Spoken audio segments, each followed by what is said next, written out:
जय श्री राधे। पूज्य श्री सद्गुरुदेव भगवान के चरणों में प्रणाम। यह प्रसंग गीता प्रेस के कल्याण अंक से लिया गया है। यह बात सबको विदित है कि जब तक मनुष्य निरुपाय नहीं होता और लौकिक साधनों को कार्यान्वित करके असफल नहीं होता, तब तक वह भगवान की शरण ग्रहण नहीं करता। क्योंकि मनुष्य का ऐसा स्वभाव होता है कि वह पहले अपनी शक्ति को काम में लाता है, उसमें सफलता न मिलने पर अपने सगे संबंधियों और सहायकों की आशा करता है। जब सब तरफ से निराश होता है तब भगवान की शरण में जाता है, और जब सब तरफ से अंधकार निराशा ही दिखाई पड़ती है तभी हृदय में सच्ची अनन्यता का भाव उत्पन्न होता है। हृदय में ज्यों ही भगवान के प्रति अनन्यता का भाव उत्पन्न हुआ, त्यों ही उसकी वाणी में, स्वर में, आंखों के आंसुओं में वह शक्ति आ जाती है कि भगवान को वहां बरबस जाना पड़ता है। वह है प्रार्थना की शक्ति। द्रौपदी और गजेंद्र की परिस्थिति जब ऐसी हुई कि अपनी और आत्मियों की शक्ति निष्फल हो गई, द्रौपदी का जिन पर भरोसा था वे काष्ठ की मूर्ति की तरह निश्चेष्ट बैठे देखे गए। उनके हाथों का बल तो पहले ही जवाब दे चुका था।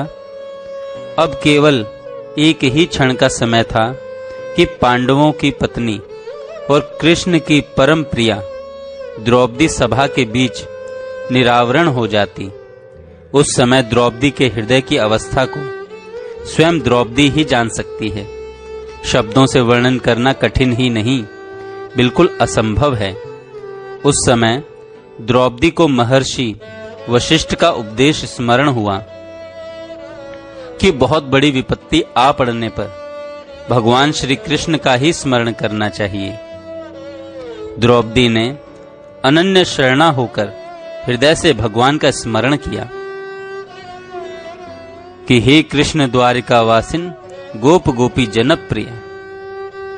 द्रौपदी ने बारंबार गोविंद और कृष्ण का नाम लेकर पुकारा और आपत्ति काल में अभय देने वाले लोकों के प्रपितामह प्रभु नारायण देव भगवान श्री कृष्ण का मन ही मन चिंतन किया। प्रभु नारायण देव भगवान श्री कृष्ण का मन ही मन चिंतन किया। वह बोली, हे गोविंद, हे द्वारिकावासी श्री कृष्ण, हे गोपांगनाओं के प्राण वल्लभ, हे केशव, कौरव मेरा अपमान कर रहे हैं, इस बात को क्या आप नहीं जानते? हे नाथ, हे लक्ष्मीनाथ, हे ब्रजनाथ, हे संकट नाशन जनार्दन, मैं कौरव रूप समुद्र में डूबी जा रही हूं, मेरा उद्धार कीजिए।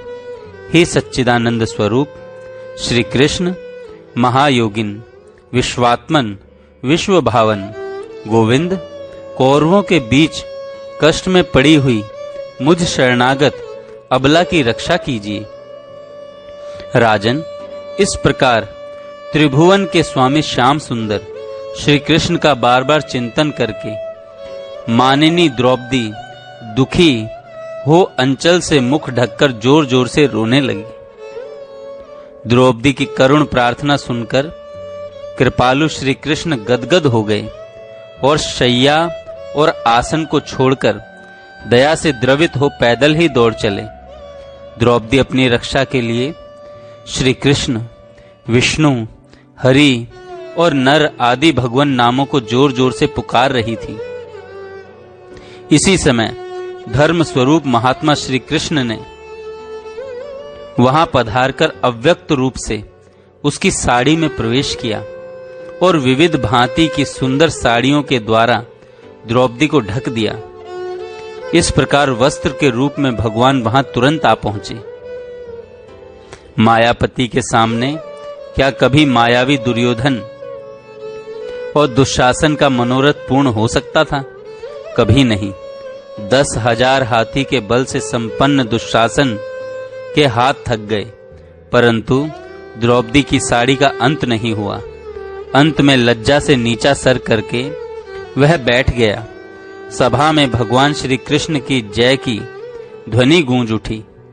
भगवान की प्रार्थना में भगवान के नाम, गुण और प्रभाव का ही तो उल्लेख होता है और उन्हीं के प्रभाव से प्रार्थना सफल होती है।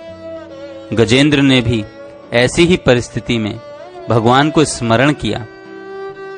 जब गजेंद्र ने पानी पीने के लिए जल में प्रवेश किया, तब दुर्भाग्यवश किसी बलवान ग्राह ने क्रोध से उसका पैर पकड़ लिया। उसके साथ उसके सहायक सैकड़ों हाथी और हथनियां थी। उसने अपनी सहायता के लिए उनको बुलाया।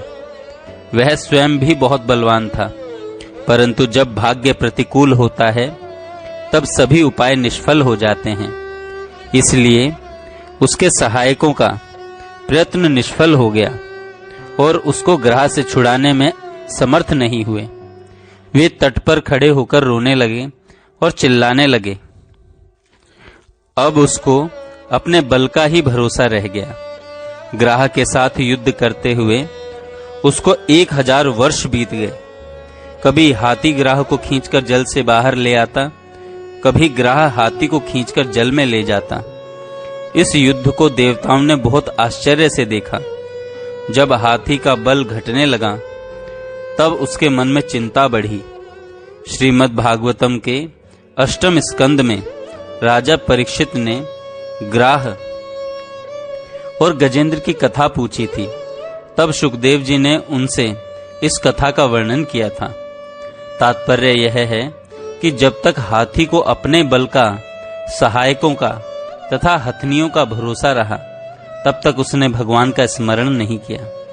जब वह सब तरफ से हताश हो गया और उस पर संकट उपस्थित हो गया, तब उसने भगवान का स्मरण किया।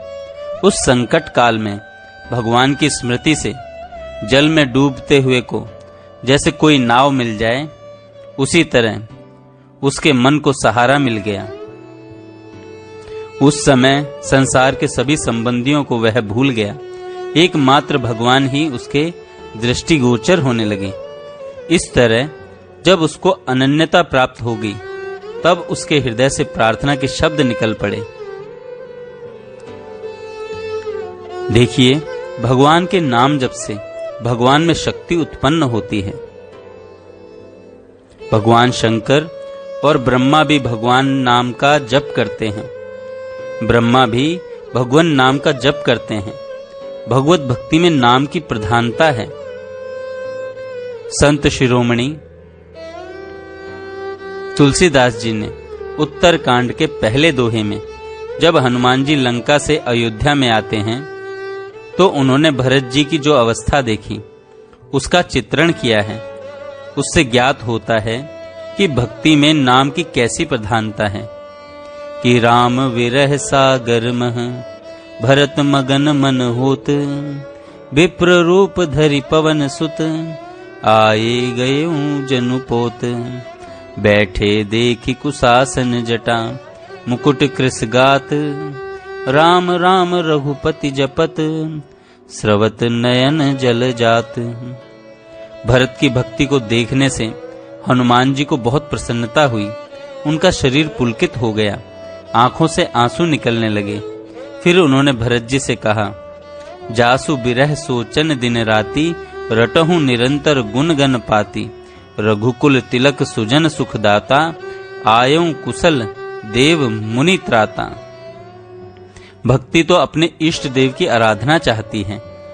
सदा भगवान के नाम, गुणों और प्रभाव का स्वयं जप करते रहना ही भक्ति है।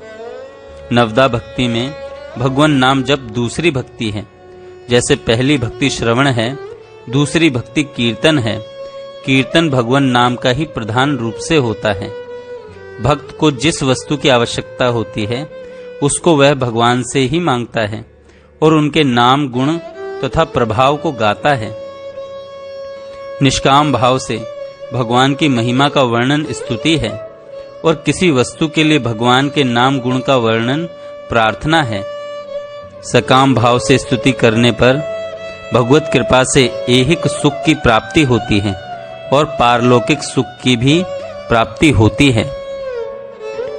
जय श्री राधे। जय श्री